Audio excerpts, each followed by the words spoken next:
Many of you know him. He's been a fixture in the Harris County scene for a long time. He's been he's an expert in election security with the Republican Party here. And I'd like to just introduce Mr. Alan Vera.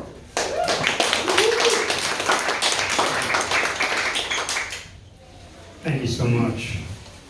Please bear with me today. My voice is fading in a long election week.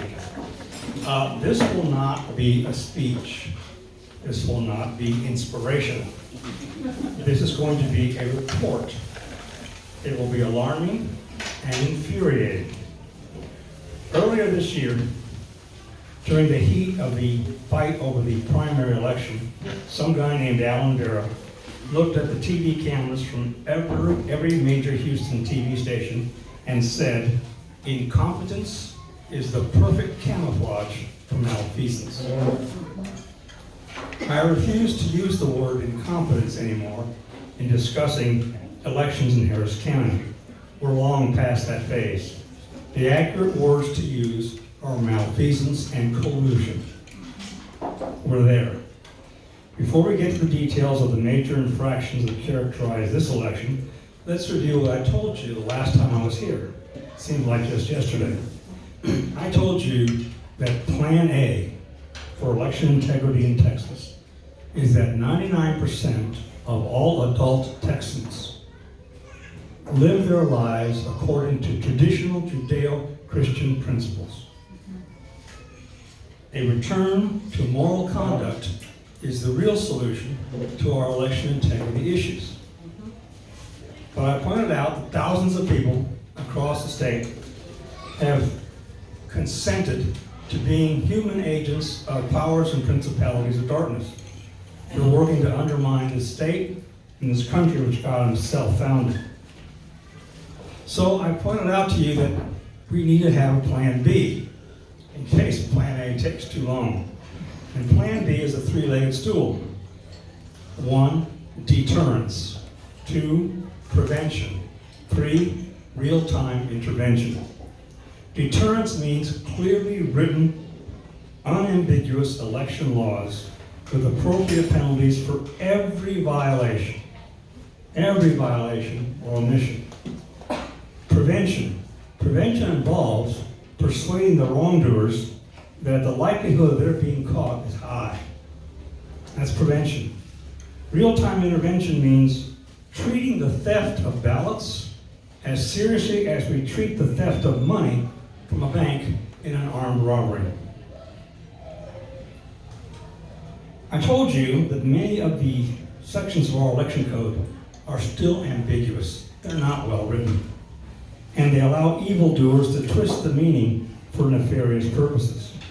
And I told you that half of the violations and requirements in the election code have no penalty at all. Neither civil nor criminal. There's no penalty. I don't have to worry about breaking that because I can't be punished. There's no punishment. To illustrate the issue of prevention, I use the example of Interstate 10 between Kerrville and El Paso. I pointed out that the posted speed limit is 85, but the actual average speed limit is 105 because that section of I-10 is so flat and so straight, you can see for miles that there's no state trooper on the median or on the shoulder. So people go whatever speed they want to go. That's prevention. I explained that you guys are the key to prevention. You have to be where the action is taking place. You have to be present. So the folks who plan to do evil think they may get caught. If you're not there, don't worry about getting caught. Okay? In discussing real-time intervention, I pointed out last time that law enforcement is no help at this time. None. There is no law enforcement agency committed to stopping election crimes in progress. And I gave you some examples of how ordinary citizens in Harris County have created innovative programs to real-time intervention. All right, so that's background.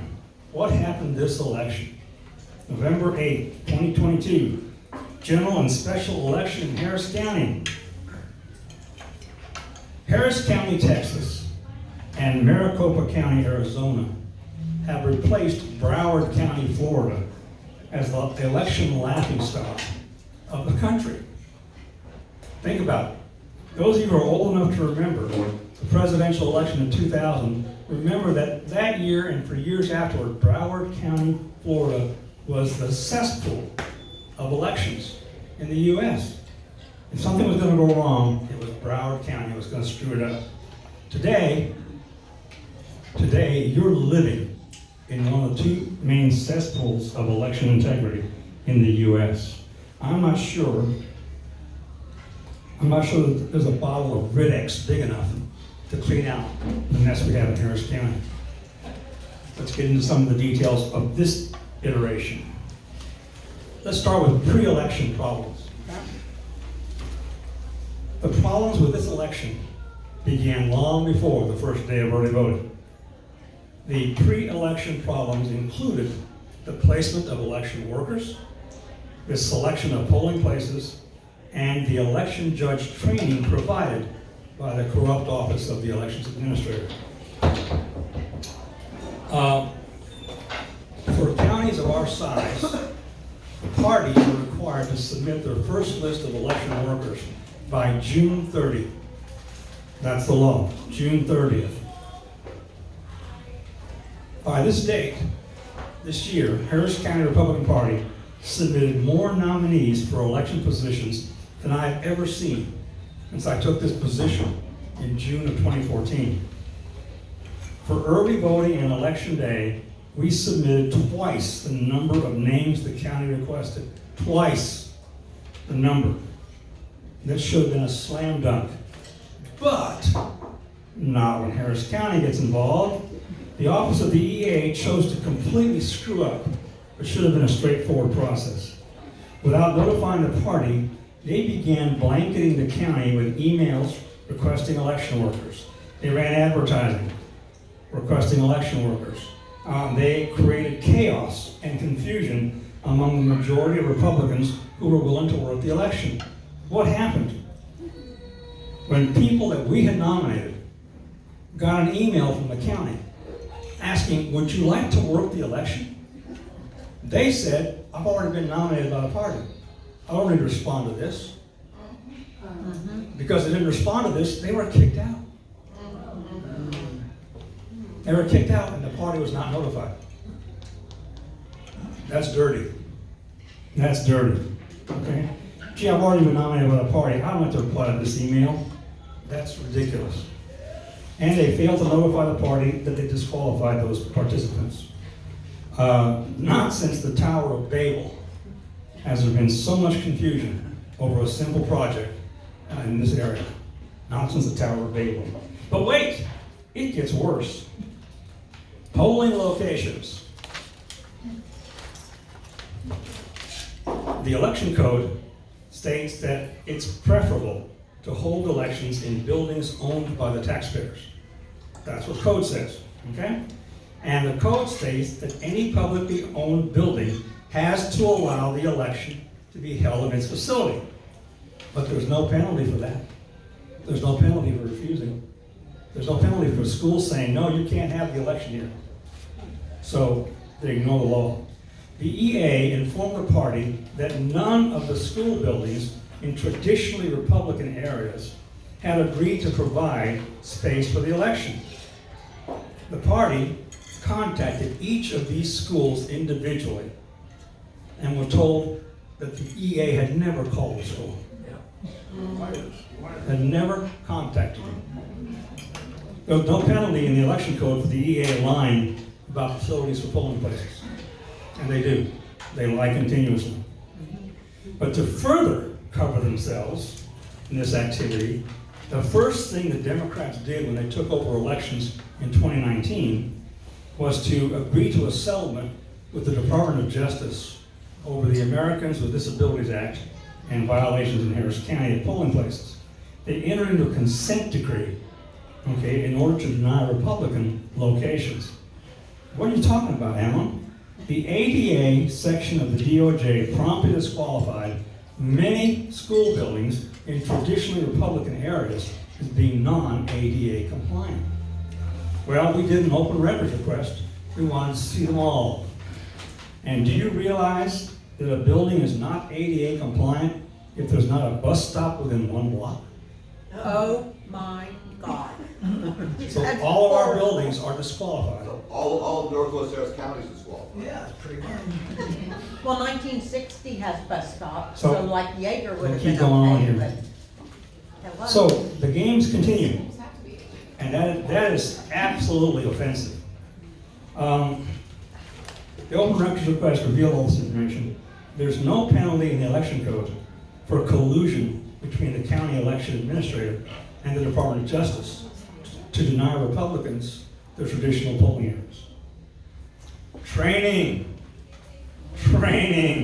Well, gotta put that in quote. It is apparent to any knowledgeable observer that the election training provided by the EA is substandard and in contradiction of the election code.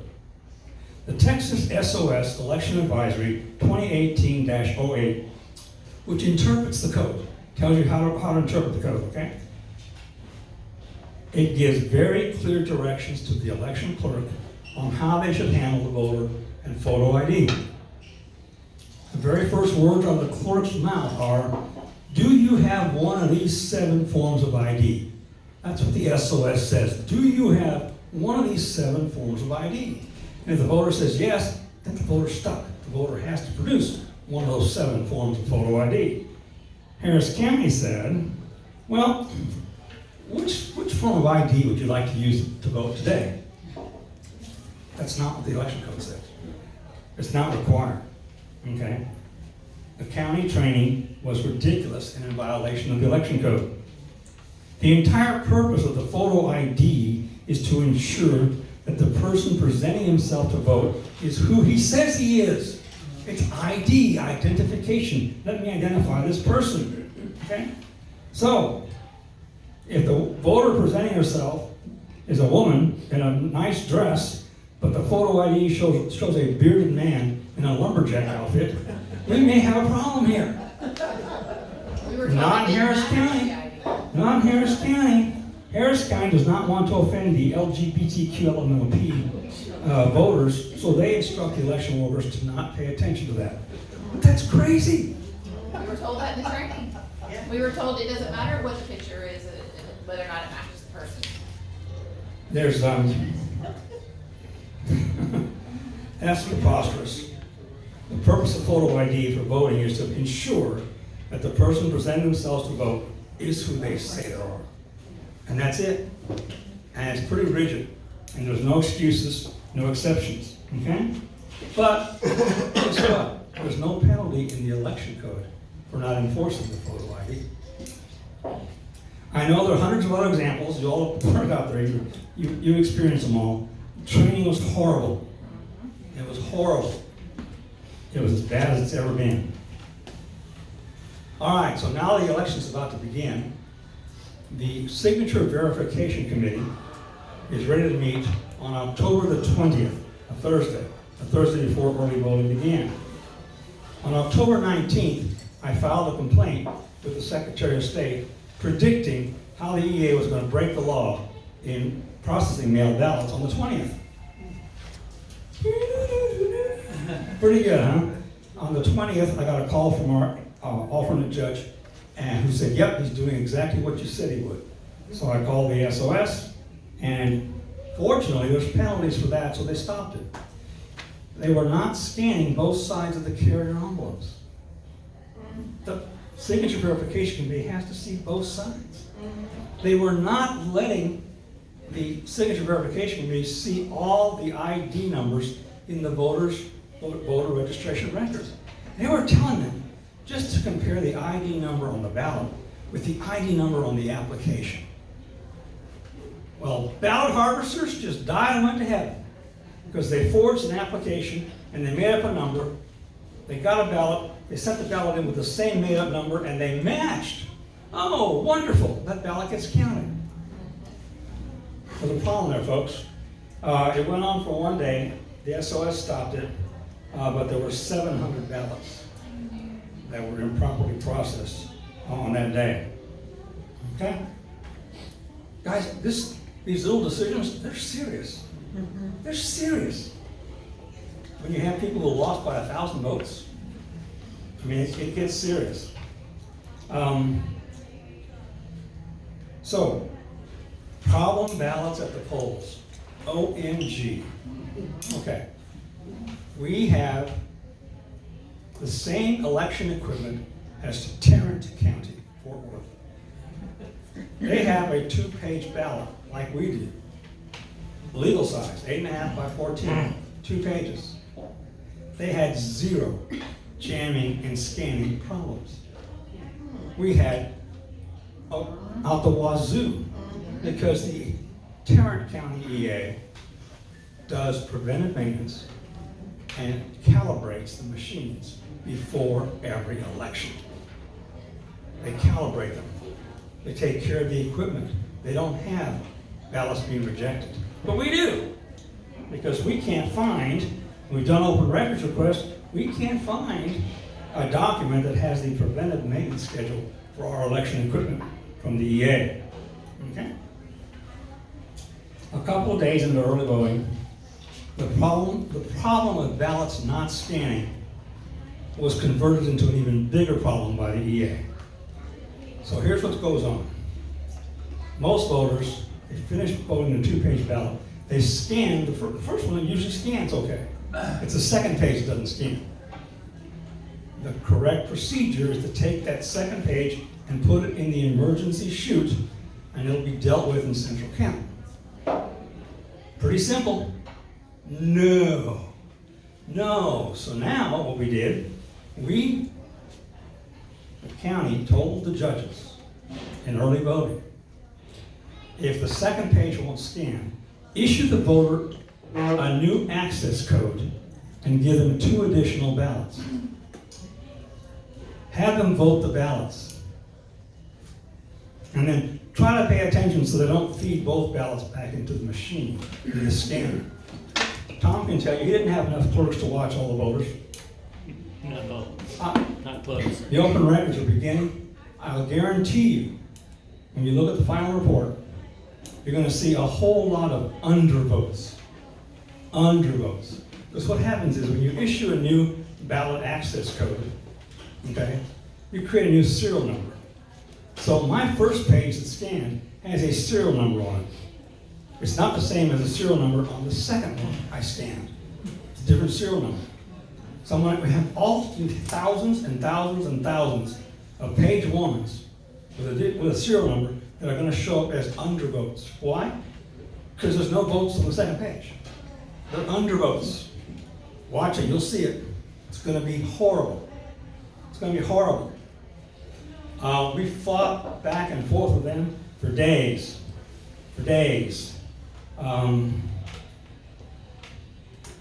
And we think it happened. Worse than that,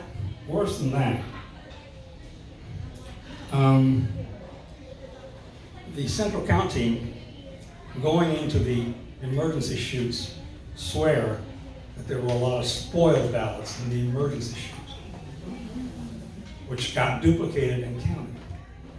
These are spoiled ballots because the judges stuck them in there. The process is terrible. The process is just terrible. Okay? We don't know how many invalid ballots there were, but there were thousands of them. We're trying to find out right now. Sorry, these notes were just done the last couple of days. Now, you know, early voting, all the presiding judges are Democrats. Okay? Most Democrat PJs sleep through the county's 4-hour training, and most Democrat early voting PJs don't pay attention to the election code or proper procedures at all. I have calls from Republican voters who had a ballot not scanned, who were given 2 ballots to vote again, and scanned both of them the second time. They didn't know they were doing wrong, but no one was watching it. So we know it happened. And we know it happened a bunch. Okay? So, do you think they always succeeded in preventing voters from scanning those ballots? Nope, they didn't. We can't subpoena the evidence yet because the election is still technically underway. But after Tuesday, we're gonna subpoena it. Here's what we're gonna find. You realize that when the voter's given a new access code, okay, they're given a new serial number on the second ballot. Doesn't match the serial number on the first ballot that the voter cast and scanned.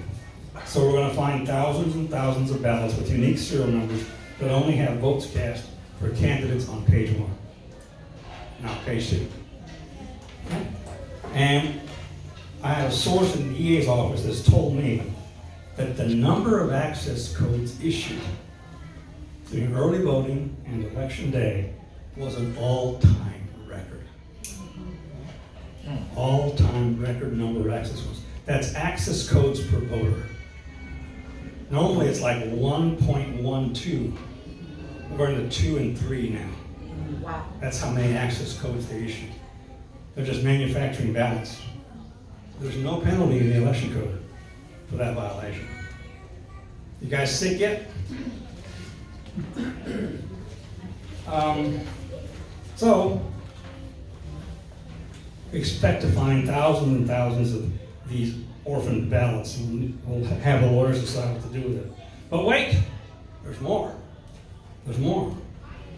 The instructions from the EA to the PJs was so confusing that we believe there were thousands of spoiled ballots put into the chutes. Just covered that. And our central count team will testify to that. And it's in the middle of all this, at least election night, the numbers have changed now. We had 7,291 more ballots than voters. It's a miracle. Not since the loaves and fishes. We had almost 8,000 more ballots cast than voters who showed up. Amazing. Amazing. Understand that in every well-run election, you should know this, in every well-run election, on election night, you should always have more voters than ballots. Should always be more voters than ballots. That's because of the provisionals. When a provisional ballot's cast, you have a voter, but you don't have a ballot yet. You should always have more voters than ballots. But not in Harris County. Harris County, we have more ballots than voters. It's kind of disgusting, people. Ballot paper. This could be a big one, because this is a crime not only under federal law, but state law also. What we saw next on election day was the willful, deliberate disenfranchisement of thousands of voters who chose to vote at a polling place run by Republican presiding judges. This only happened, as far as we know to this point, in Republican locations. Okay? Voters came to vote and were turned away because there was no ballot paper. The earliest that one of our polls ran out was 2 p.m. 2 o'clock to 7 o'clock. There were no ballots for folks to vote. There are at least 23 election day polls located in historical Republican areas that ran out of ballot paper on election day. Thousands and thousands of voters were turned away. The Republican PJs began calling the EA for more ballot paper as early as 10:30 in the morning, waiting on hold for 45 minutes to an hour, not getting a call back, not getting any ballot paper. One of the Harris County Republican Party staffers drove over to the Election Technology Center to ask them to please get some ballots to these polls. The voters need to have ballots. He was threatened with arrest for trespassing. Okay? Arrest for trespassing because he did that. So after refusing requests for more ballot paper from about 24 polls all day, my source at the EA's office tells me that at 5 p.m. on election day, 5 p.m., a forklift with a pallet full of ballots, a ballot pallet, pulled up to one of the loading docks at the ETC, and drivers were handed boxes of ballots to drive to the polls at 5 p.m. during Houston rush hour. Houston rush hour, 5 p.m., we're going to try to get ballots to the polls. You still think this is not deliberate? It's absolutely deliberate. Okay? Fortunately, voter suppression of this type is a criminal offense under both state and federal law. Last Thursday, I gave the Director of Forensic Audits for the SOS the names and contact information of all 23 Republican PJs who ran out of paper. They called them immediately and interviewed all of them. And they got an earful. And that's one of the things that led to Governor Abbott's calling for an investigation, was the information from our PJs. Now, the EA then started calling them all too, to persuade them that they had called the wrong number to ask for ballots. There's only one number. It's one number for everything. Thank Item you. number 5 or something. Thank you. So interestingly, Tatum has been trying to cover his tracks. It's not going to work. One more area that you should be aware of, and I can only say so much about this area, but it's serious. And right now, Bill Ely and I are sequestered in private secrecy mode. Harris County voter rolls. It is a cesspool. It is a cesspool. Okay? This item is radioactive right now. The Harris County voter rolls are an absolute cesspool. There are over 200,000 people on the voter rolls who should have been dropped years ago. 200,000. Okay? They moved out of state. They're dead. They don't live what they say they did. We've submitted legal challenges, voter registration challenges to the EA, and they've ignored all of our challenges. So they brought this on themselves. There are some civil penalties for the EA not properly managing the voter rolls, and we'll let the SOS and OAG take care of that. All I can tell you is that the voter rolls are a disaster. Complete disaster. All right. Take action. What can we do? Our legislature convenes again January the 10th. While they're still patting themselves on the back of the great election laws they passed last session, and there were some good ones. Okay, we know there's a long way to go. Okay? You need to beat down the doors of your reps and demand that there be a civil or criminal penalty for every violation of every section of the election code. Until there's a punishment, the EAs are not going to pay attention to it. The EA in Fort Bend County laughs. They tell him, you can't do that. He says, there's no penalty for it. It doesn't matter. He literally says that. Demand that. Now, I told you last time I talked about Senate Bill 1589 from the last session. That's the real-time enforcement. That's the DPS and Texas Rangers responding to election fraud in progress. It was filed Monday night as Senate Bill 220, Senate Bill 220. So, your next message to your state reps and your senators is support Senate Bill 220. That gets DPS and the Rangers involved in enforcing elections in real time. I've written 40 election bills. Most of them are now being done by the lawyers in the basement of the Capitol. My thanks to Representative Valerie Swanson, who sponsored all these things and got them in there. And once I get the bill numbers, I'll let you know which ones to support. Guys, you can no longer look at elections as a spectator sport. You can't watch elections. You can't watch elections anymore. You have to be a participant. You have to be the prevention. You have to be the reason the bad guys think they might get caught. You're the only thing there is. Please don't think it can't get worse.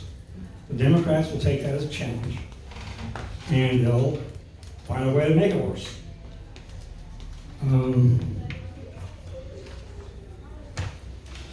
One second. Don't get a Democrats challenge. If more of you don't get actively involved in our elections, it will get much worse. We have to take over the elections. We have to be there, we have to be involved. Harris County elections and the Harris County Office of Elections Administrator are a cancer. They're a cancer on the Texas election process. We're the only ones, we are the only ones that can prevent that cancer from spreading. And we have to do it. That's my report to the Cypress Texas Tea Party. All right. Let's give Alan.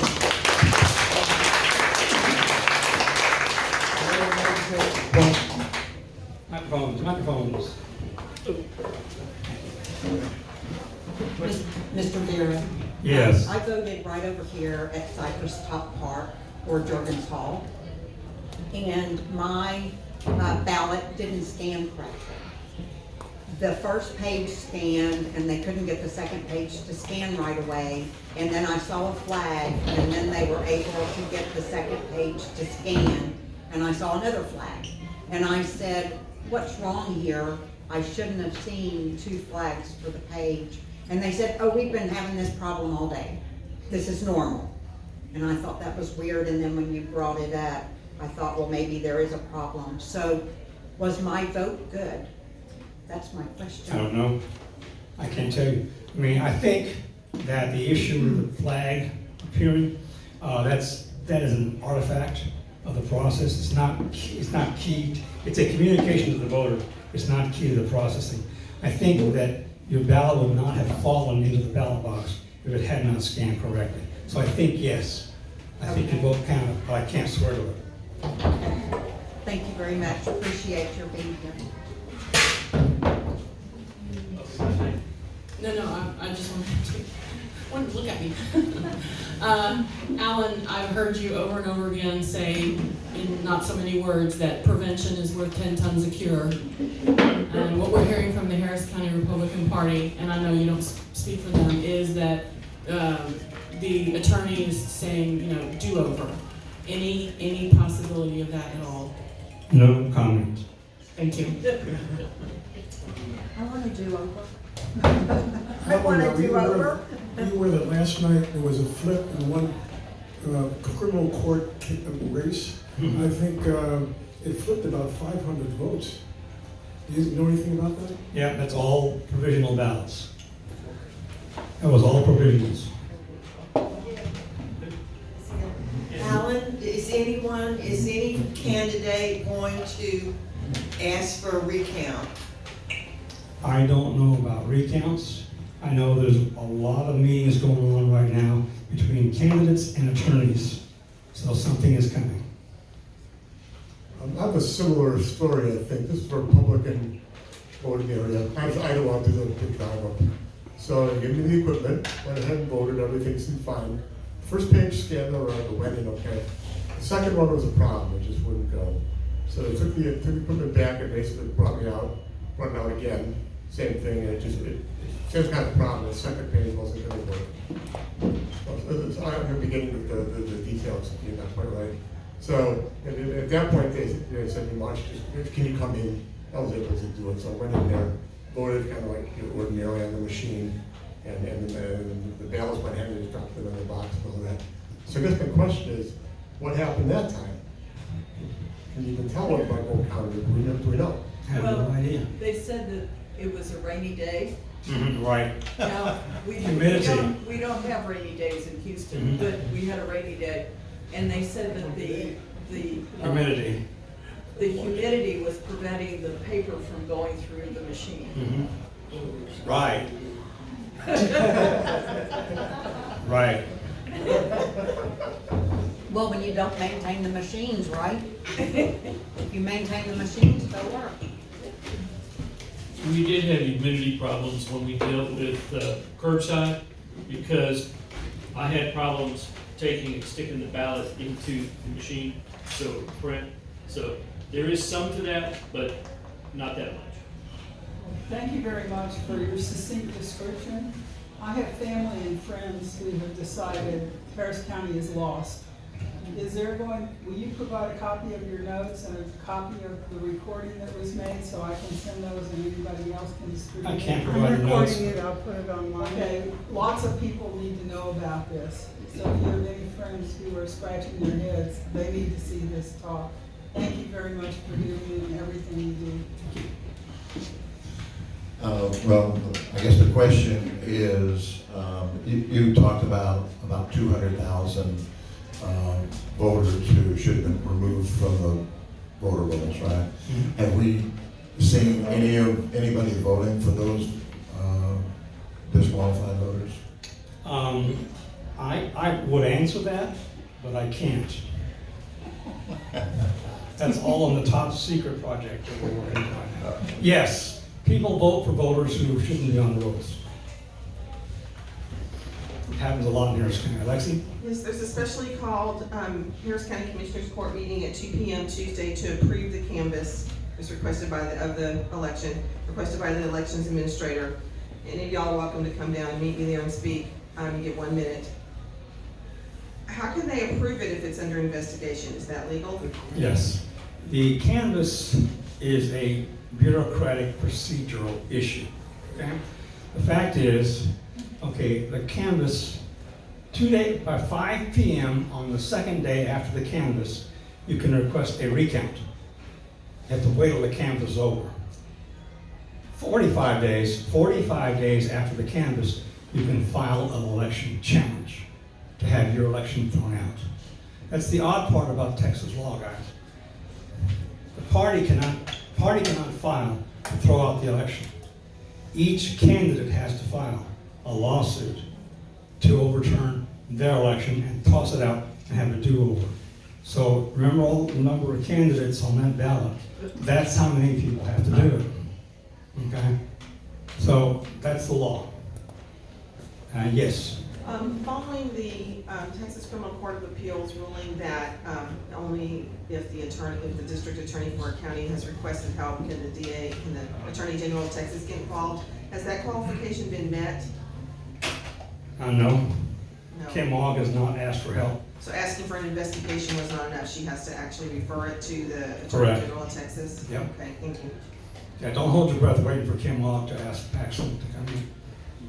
I've got two things. One, when I cast my vote, we brought the ballot to be scanned. When they scanned it in, they said, "Oh, it doesn't matter which side we scan in. It'll take both sides of the vote." Is that correct? Yes. Okay, I was suspect to that. I called in and voiced my concerns to the number, and they said they'd get back in touch with me, and they never. The other thing I wanted to ask about is the voting machines. From what I understand, the Dominion voting machines, are we using those? No. We have HART, H-A-R-T, HART. Dominion is not allowed in Texas. Good. Dominion failed all of the Texas tests for Why election aren't they equipment. used anywhere? I mean, if You have to talk to those other states.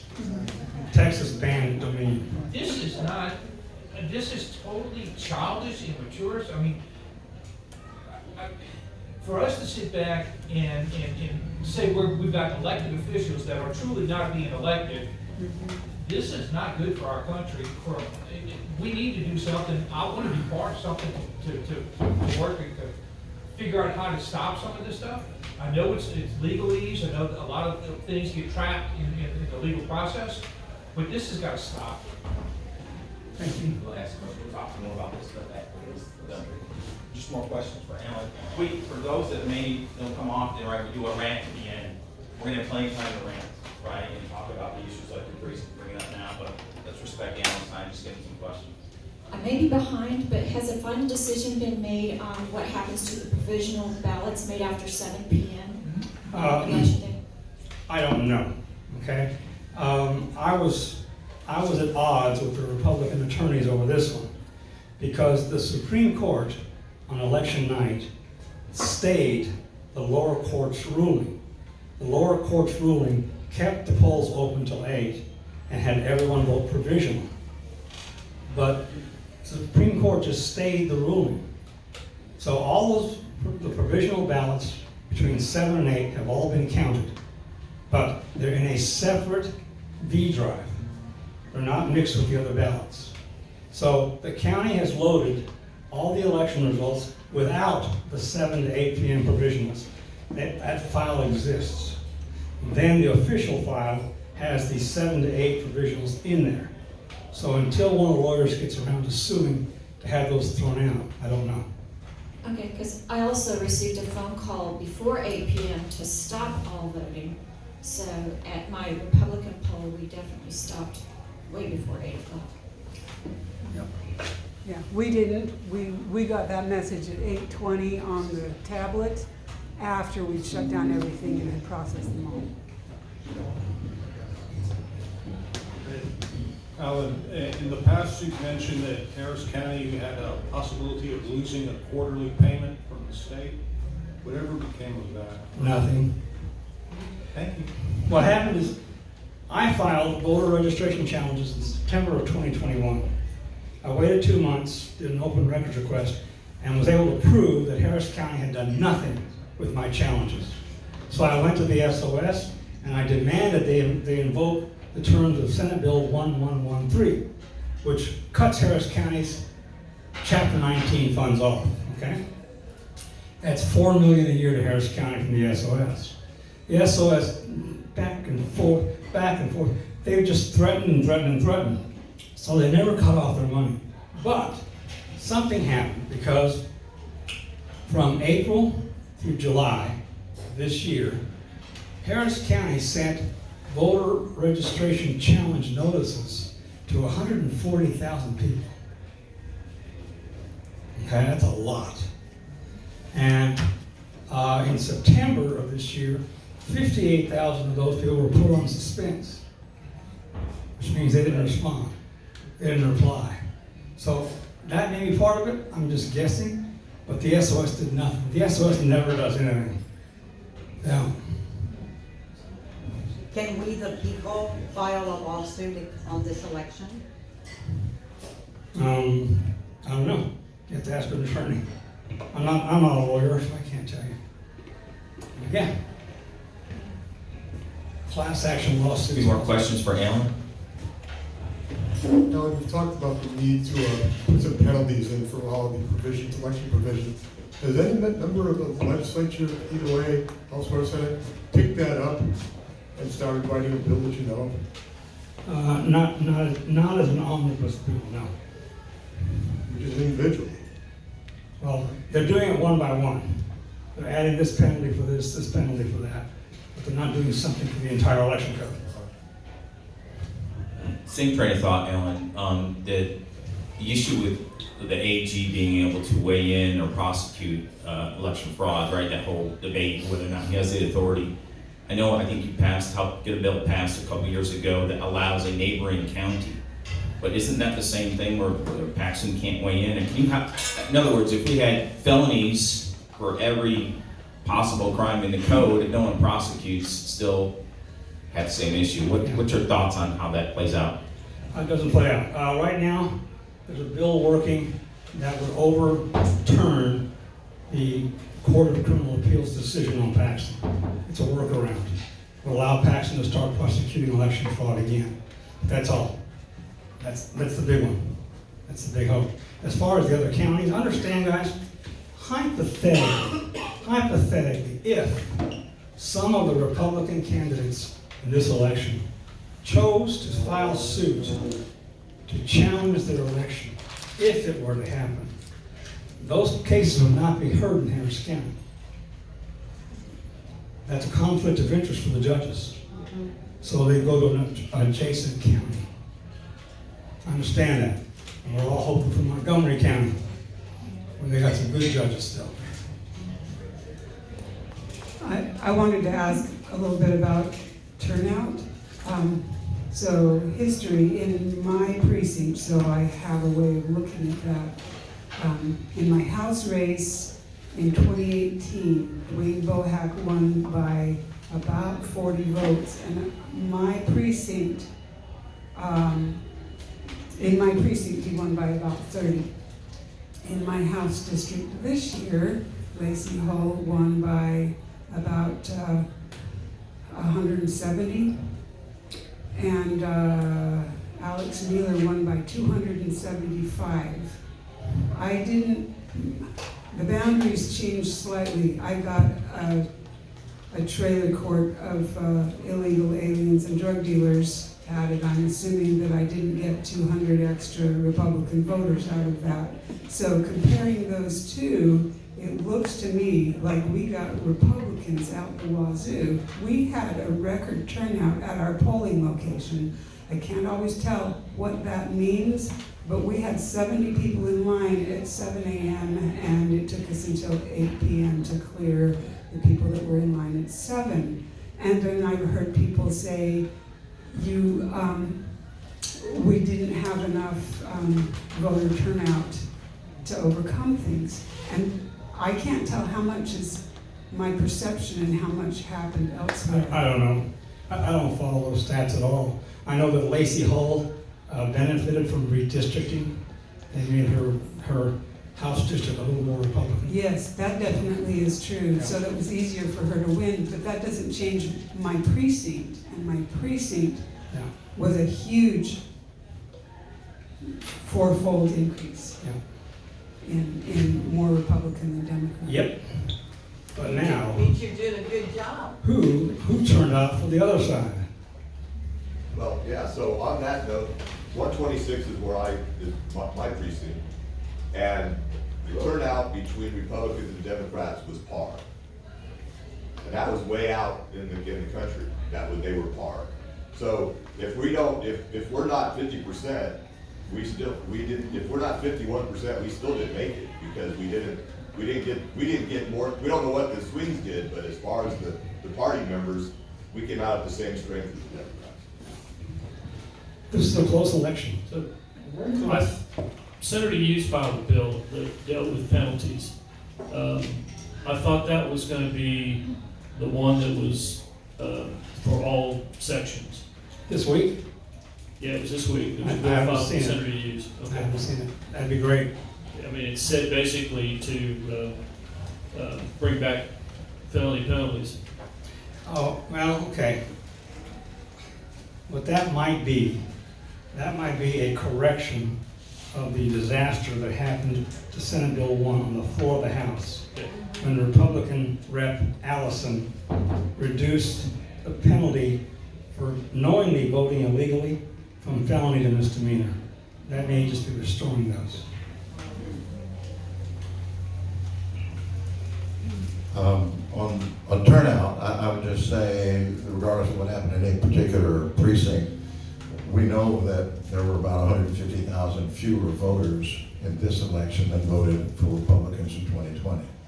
So turnout was a big part of our problem, even though we saw a lot of good stuff. But my question for you on legislation, do we have any idea who's going to be on the elections committee in the legislature? Is Briscoe going to stay on there? I have no idea. Okay. I have no idea. One of the other items that they had said, when you talked about giving them 2 sheets of paper, at some point they said, well, take the one that's bad and let them use that for the other sheet. And therefore that sheet would never scan, which would remove that issue. That was part of the instructions, yes. And then the other piece to that is, I mean, why would anybody put a spoiled ballot in the slot? Yep. Don't know. If it can be done, they'll do it. Yeah, because Juergens Hall is where the Republican called me, who voted twice. Not twice, 1.5 times. We have thousands of people who voted 1.5 times this election. Guys, thanks so much. Appreciate it.